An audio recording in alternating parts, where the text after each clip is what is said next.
ಆಹಾರ ಇಲಾಖೆಯ ಸಮಸ್ಯೆಗಳನ್ನು ಬಗೆಹರಿಸುವ ಸಲುವಾಗಿ ಜಿಲ್ಲಾಧಿಕಾರಿಗಳ ಆದೇಶದಂತೆ ಹೋಬಳಿ ಮಟ್ಟದಲ್ಲಿ ಆಹಾರ ಅದಾಲತ್ ಕಾರ್ಯಕ್ರಮಗಳನ್ನು ನಡೆಸಲಾಗುತ್ತಿದೆ ಎಂದು ಆಹಾರ ಮತ್ತು ನಾಗರಿಕ ಪೂರೈಕೆ ಇಲಾಖೆಯ ಉಪನಿರ್ದೇಶಕರಾದ ಶ್ರೀಮತಿ ಸೌಮ್ಯ ತಿಳಿಸಿದ್ದಾರೆ. ತಾಲೂಕಿನ ದೊಡ್ಡದಾಳವಟ್ಟ ಗ್ರಾಮದಲ್ಲಿ ನಡೆದ ಹೋಬಳಿ ಮಟ್ಟದ ಆಹಾರ ಅದಾಲತ್ ಕಾರ್ಯಕ್ರಮವನ್ನು ಉದ್ಘಾಟಿಸಿ ಮಾತನಾಡಿದ ಅವರು, ತುಮಕೂರು ಜಿಲ್ಲೆಯ 50 ಹೋಬಳಿಗಳಲ್ಲಿ ಈ ಅದಾಲತ್ ಕಾರ್ಯಕ್ರಮಗಳನ್ನು ನಡೆಸಲಾಗುತ್ತಿದೆ. ಅದರ ಅಂಗವಾಗಿ ಮಧುಗಿರಿಯಲ್ಲಿ ಪ್ರಥಮ ಬಾರಿಗೆ ದೊಡ್ಡದಾಳವಟ್ಟ ಗ್ರಾಮದಲ್ಲಿ ನಡೆಸಲಾಗುತ್ತಿದೆ. ಮಧುಗಿರಿ ತಾಲೂಕಿನಲ್ಲಿ ಒಟ್ಟು 125 ನ್ಯಾಯಬೆಲೆ ಅಂಗಡಿಗಳಿದ್ದು 700 ಮಂದಿ ಹೊಸ ಪಡಿತರ ಚೀಟಿಗಾಗಿ ಅರ್ಜಿ ಸಲ್ಲಿಸಿದ್ದಾರೆ. ಹೀಗಾಗಿ ಹಿರಿಯ ನಾಗರಿಕರಿಗೆ ಮನೆ ಬಾಗಿಲಿಗೆ ಆಹಾರ ವಿತರಿಸುವ ಯೋಜನೆ ಅನ್ವಯ ತಾಲೂಕಿನಲ್ಲಿ 260 ಪಡಿತರ ಈಟಿದಾರರಿದ್ದಾರೆ ಎಂದು ತಿಳಿಸಿದರು. ರಾಜ್ಯ ಸರ್ಕಾರ ಜಾರಿಗೆ ತಂದಿರುವ ಇಂದಿರಾ ಕಿಟ್ ಯೋಜನೆ ಇದೇ ಫೆಬ್ರವರಿಯಿಂದ ಜಾರಿಗೆ ಬರಲಿದೆ ಎಂದು ಹೇಳಿದರು. ಈ ದಿನ 18-12-25ರಂದು ನಾವು ಆಹಾರ ಅದಾಲತ್ ಕಾರ್ಯಕ್ರಮವನ್ನು ದೊಡ್ಡದಾಳವಟ್ಟ ಗ್ರಾಮದಲ್ಲಿ ಆಯೋಜಿಸಿದ್ದೇವೆ. ಇದು ಹೋಬಳಿ ಮಟ್ಟದ ಕಾರ್ಯಕ್ರಮ. ಮಾನ್ಯ ಜಿಲ್ಲಾಧಿಕಾರಿಗಳು ಯಾವುದೇ ಕಾರ್ಯಕ್ರಮಕ್ಕೆ ಹೋದಾಗಲೂ ಅವರಿಗೆ ಒಂದೆರಡು ನಮ್ಮ ಪಡಿತರ ಚೀಟಿ ಸಮಸ್ಯೆಗಳು ಯಾವಾಗಲೂ ಇರ್ತಾ ಇದ್ದವು. ಆ ಕಾರಣಕ್ಕೆ ಮೇಡಮ್ ಅವರು ಹೋಬಳಿ ಮಟ್ಟದಲ್ಲಿ ಗ್ರಾಮ ಮಟ್ಟದಲ್ಲಿ ಮಾಡಿ ಆಹಾರ ಅದಾಲತ್ತನ್ನು ಮತ್ತು ಜನರಿಗೆ ಏನು ಸಮಸ್ಯೆ ಇದೆ ಅಲ್ಲೇ ಪರಿಹರಿಸಿ ಅಂತ ಆದೇಶ ಕೊಟ್ಟಿರೋ ಮೇರೆಗೆ ನಾವು ತುಮಕೂರಿನ ಎಲ್ಲ 50 ಹೋಬಳಿಗಳಲ್ಲೂ ಆಹಾರ ಅದಾಲತ್ನ ಆಯೋಜಿಸ್ತಾ ಇದ್ದೇವೆ. ಇದು ಮಧುಗಿರಿ ತಾಲೂಕಿನಲ್ಲಿ ನಡೀತಾ ಇರೋ ಮೊದಲನೇ ಅದಾಲತ್. ಈ ಕಾರ್ಯಕ್ರಮನ ನಾವು ಜನರ ಪ್ರಾಬ್ಲಮ್ನ ಸ್ಥಳದಲ್ಲೇ ಪರಿಹರಿಸಬೇಕು ಅನ್ನೋ ಉದ್ದೇಶದಿಂದ ಮಾಡ್ತಾ ಇದ್ದೇವೆ. ಇಲ್ಲಿ ಒಟ್ಟು 125 ನ್ಯಾಯಬೆಲೆ ಅಂಗಡಿ ಇದೆ ಮಧುಗಿರಿ ತಾಲೂಕಿನಲ್ಲಿ.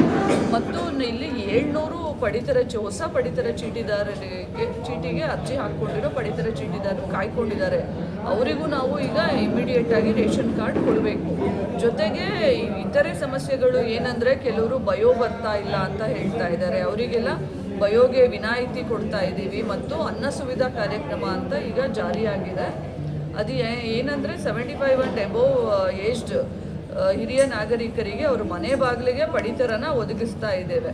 ಮತ್ತು ನಮ್ಮಲ್ಲಿ ಇಲ್ಲಿ 266 ಪಡಿತರ ಚೀಟಿಗಳು ನಮ್ಮ ತಾಲೂಕು ಮಧುಗಿರಿ ತಾಲೂಕಿನಲ್ಲಿ ವಿಲ್ಲಿಂಗ್ನೆಸ್ಗೆ ಇದೆ.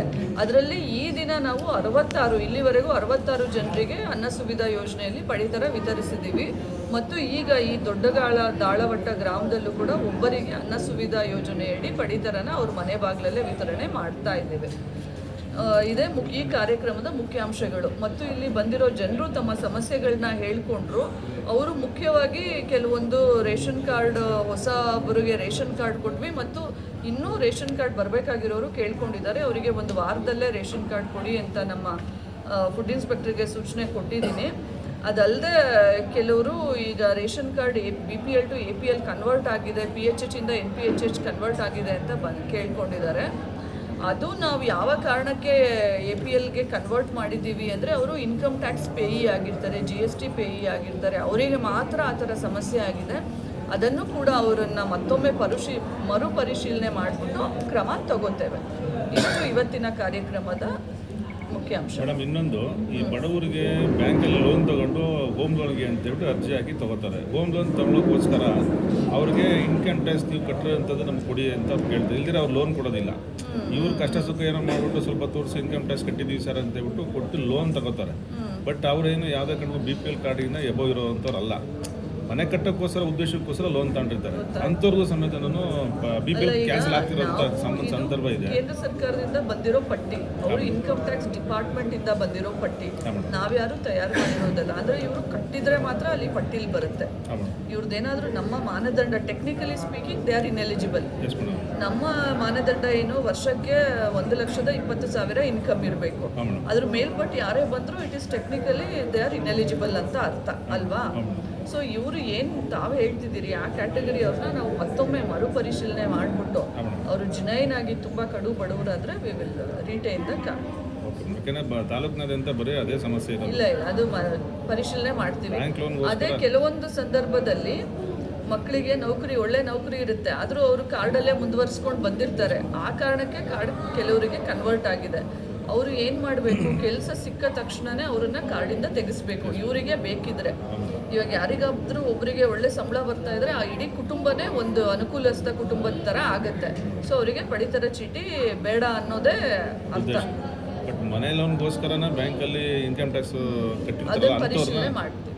ಅದೇ ಮೇನ್ ಭಾಳ ದೊಡ್ಡ ಸಮಸ್ಯೆ ಇರೋದು. ಸ್ಥಳ ಪರಿಶೀಲನೆ ಮಾಡ್ತೀವಿ. ಮತ್ತು ಈ ಹೊಸದಾಗಿ ಕಾರ್ಡ್ಗಳನ್ನ ಮತ್ತೆ ಈಗ ಕೊಡುವಂಥದ್ದು ಕೊಡ್ತಾ ಇದ್ದೇವೆ. ಈಗ ಸ್ಟಾರ್ಟ್ ಆಗಿದೆ ಪ್ರಕ್ರಿಯೆ. ಈಗ ಇಲ್ಲಿ ನಾನು ಹೇಳ್ದಂಗೆ 700 ಅರ್ಜಿಗಳಿದೆ. ಅವರಿಗೆ ಅದರಲ್ಲಿ ಯಾರು ಅರ್ಹರಿದ್ದಾರೆ ಅವರಿಗೆ ಪಡಿತರ ಚೀಟಿ ಕೊಡ್ತೀವಿ. ಒಟ್ಟು ತಾಲೂಕಲ್ಲಿ ಎಷ್ಟು ಹೊಸ ಅರ್ಜಿಗಳಿಗೆ ಬಂದಿದೆ ಮೇಡಮ್? ಇವಾಗ 700 ಇದೆ ನಮ್ಮಲ್ಲಿ ತಾಲೂಕಿನಲ್ಲಿ ಹೌದು.